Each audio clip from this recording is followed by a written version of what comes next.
I'd like to introduce our speaker for the day. Reverend Trish Glab has been a member of the Metaphysical Chapel of Life since December of 2018 and is a former secretary and president of the chapel's board of directors. She is currently a novitiate minister pursuing full ordination through the chapel. She is also a graduate of international medium Joseph Shiel's evidential mediumship mentoring program, and she received her mediumship certification and Reiki practitioner certification through the Montclair Psychic School. Her studies in metaphysics began in the 1980s and continue to this day with a current focus on energy work, psychic phenomena, and spirit communication. Trish believes that greater peace in life is possible when you understand how the highs and lows of your current experience support your path in this incarnation. It is my pleasure to introduce Reverend Trish Glab.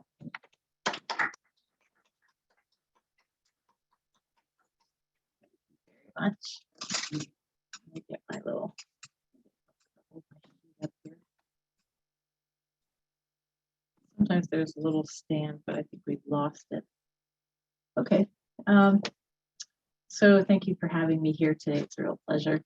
As I was considering what to talk about this Sunday, my attention was drawn to a couple of conversations I'd recently had with people related to their personal experiences, and some of them new folks who have come into the chapel recently. And then some synergistic thoughts that came to me as I was listening to an interview as I was driving home from a meeting this week. And then some other epiphanies that I've had as I've tried to work through some difficulties and challenges I've been having at work. So hopefully this will come together in a way that makes sense. The title of the talk is, Where Are You Putting Your Energy? So to begin, when my children were small, and one of them, my oldest, was going into second grade, I went to a parent-teacher night. They do an open house where the teacher gets all the parents of the kids entering that grade and gives them some information on what to expect. You know, at that age, every year is different for children, so they want to let the parents know what is and isn't going to be a problem and what the workload's going to be like. So one of the things that the teacher said at that time, which really stuck with me and still sticks with me, is she said, in second grade, the kids go through a real transition related to their reading. She said, up until second grade, they're learning to read. And then from second grade onward, they're reading to learn. And that just stuck with me. And I started pondering that as I was driving. I did a long drive this week. And I started thinking that really applies to many aspects of life in general. And in particular, it applies to us and many of the people who experience a spiritual awakening and then enter that phase where you're just soaking up learning and figuring out how to do things. And eventually having to transition to a point where you put that into practice. You know, you're no longer necessarily the student, you become maybe the teacher, or maybe a little bit of the guiding light to other people who are entering that phase. So that was one of the things that contributed to this talk. And it's not necessarily that you're going to become a reader or join the psychic fairs. You might become what I think Stanley referred to a year ago as being a practical mystic, where you're just putting it into play in your own life. So, you know, many people come into this chapel and to similar chapels of spiritualism or metaphysics, and really this includes myself. And we come with an attitude or a perspective of having had an epiphany or an awakening. The religion of spiritualism is not evangelical. So, you know, we don't put up revival tents and we don't recruit for members and we don't go on mission trips, right? So our perspective is that when and if this starts to become part of your path, you will be drawn to it. And so people can't be drawn to it and they can't be brought in until they're ready to feel it. And then when you are drawn to it, or when that awakening happens for you and you start some of these subjects start resonating, you find your way to us. But many of us grew up in different religions that didn't necessarily embrace this, and some of them that may have even vilified some of the things that we hold true as divine gifts and divine rights. In this chapel and similar chapels, we see these psychic gifts, our psychic senses, as every bit as valuable and divinely given as our physical senses. But for some of us, including myself, who grew up in a more traditional, particularly traditional Christian religions, some of those experiences were vilified, or we were taught that maybe this was something to be afraid of, to be avoided, because certainly it probably didn't come from the divine. And so it planted a fear inside of us before these spiritual awakenings happen that it takes a long time to get rid of, even once you go through that shift in your consciousness. And so what happens is when you go through that spiritual awakening, and what I experienced as I was through the stories of people who just recently came to the chapel, they have these stories that are, it's like the shift is like a release where you're realizing that what you experienced as a child or earlier in life was valid, that you weren't just imagining things, or you weren't just having a bad dream or hallucinating, or trying to put something supernatural on something that was probably just something you forgot about. It wasn't a premonition. It wasn't really something that you felt, that you synergized with someone. All of a sudden, when you realize that, yeah, that might have been true, you feel very validated internally. You're like, this was true. I wasn't wrong. And it's like a tremendous emotional release. And the next step is that you want to get that same validation from the people in your circle, who unfortunately may not be in that same place, right? So that's not necessarily their point of validation. So it comes back to this idea of where are you putting your energy? If the timing of your awakening and your transition into this place of consciousness is out of sync with the people in your small group, your family, your friends, the people who up to that point you had looked to for advice, it can be very, very frustrating. If you put too much energy into trying to get their validation as well as your own internal validation that you've come to, that's a frustrating place at the very least. And it can be far worse, right? It can actually create rifts, because if you think of from the perspective of our perspective, that you remember there was a story of one of the young boys who was standing on the corner spouting Bible verses and hell and damnation as people were driving their kids to school. And you look at that, you're like, I don't want to hear that, right? If you're not in that place, that's foreign to you. Well, from a perspective of an outsider who's not going through this can be perceived as extremism, and it can cause a rift, and people think you're starting to get a little unbalanced. So at the very least, you're wasting your energy. At the very most, it can cause breaks in some of those friendships you've had that you don't need to necessarily put that break into. So where are you putting your energy? When I was driving home from Washington, I had to go up to Washington, D.C. for a meeting, and then I was driving back, and I was listening to a podcast, and they were interviewing a gentleman named Brandon Marsulo, and he is an author. They were interviewing him because he had, at the time, he had put out a book called The Ghost Studies. So Brandon Marsulo is actually a clinical therapist, and he has degrees in clinical counseling. And he's currently the director of behavioral health at Worcester Community College in Ohio. So his career is really dealing with people in the psychiatric side of medicine. He's also a parapsychologist, and he has a graduate degree from, the University of Edinburgh, where he studied psychological research methods.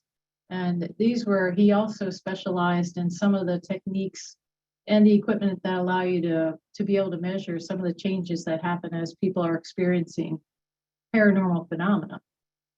So he became someone who really started studying some of these ghost phenomena that were happening as he was doing his clinical therapy. And so the interviewers were asking him, well, what happens when you give people credible evidence? He's approaching it using the scientific method and all of the methods that you would use to do psychiatric studies on people. But now he's doing it on a subject that a lot of people are very uncomfortable with, and that is from the perspective that these are actual true occurrences. So they asked him, like, what do you do when you have other people who come to you and no matter how much credible evidence you give them, they're not going to believe it? He said, and this was a quote for him, for some people, they need to say that to move on with their lives. They need an explanation that is clear-cut and not supernatural so they can go on living the way they did before. It's a psychological defense mechanism. And he didn't really put much energy into it. He said, basically, it is what it is, especially for people who have been in the research field for a long time and have really grounded themselves in the idea that this can't be real. He said, it's this idea for them that if I accept this, and I believe there's even a slim possibility that telepathy, psi, ghosts, consciousness outside of our brains is true, then everything I've done before is wrong. And I don't think my psyche can handle 20 years of academic research being gone. So this is, he's very dispassionate about it. He says he doesn't put any energy into it. He says, quote, it is what it is. He said the body of scientific evidence is growing and is for those who are willing to see it, it's out there. He quoted Jessica Utz, who is the American Statistical Association president, who gave a presidential address. And in her presidential address, she said, using standards applied to any other area of science, it is concluded that psychic functioning has been established. Data is quite strong statistically and would be accepted if this was related to something mundane. So the president of the American Statistical Association is basically saying all the statistic data supports this. It is a conclusion. Really, the problem is that in many cases, no matter how much evidence is available, some people just aren't in a place where they can accept it. So that's just the way it is. So then there are even more parallels in, if you listen to the lecture that Dina gave last week on quantum physics, very eloquently, I might add. If you haven't listened to it, there are parallels even at the time when quantum physics was coming on board. And when quantum physics was coming on board, these were very esoteric theories compared to the classical physics that existed at the day, the Newtonian physics. And there were a lot of people who were seeing similar discrepancies as the instruments became better at measuring and more exacting, discrepancies that were observed at the micro scale or at the astronomical scale that Newtonian physics couldn't explain. And many physicists at the time had established sort of reasons why this was happening, attributing it sometimes to the measurement and not to the fact that there might be pieces of the equations missing. And then on came some of the modern physicists like Einstein and Max Planck and Niels Bohr, who started talking about pieces of the equation that previously hadn't been included that would explain some of these nuances and these things that were happening. And at the time, there was huge outcry because in the same situation of people who had gravitated and had rooted themselves and weren't willing to give up their ideals yet, these new physicists were bringing in ideas that they just weren't in a place in their lives where they could accept and understand. So why would this matter? Why does it matter that these physicists decided to put their energy into the next discovery rather than into getting 100% validation from the external community? Well, if they had done that, we wouldn't have, the great scientific thinkers wouldn't have continued to evolve the science. And we certainly would have taken a lot longer to get inventions like the electron microscope.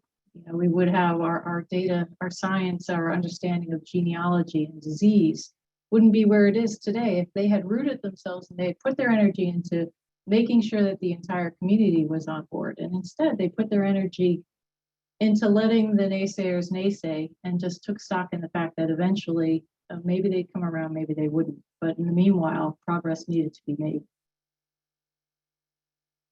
So what about you and what about your life? What peace of mind do you sacrifice when you put your energy into those naysayers?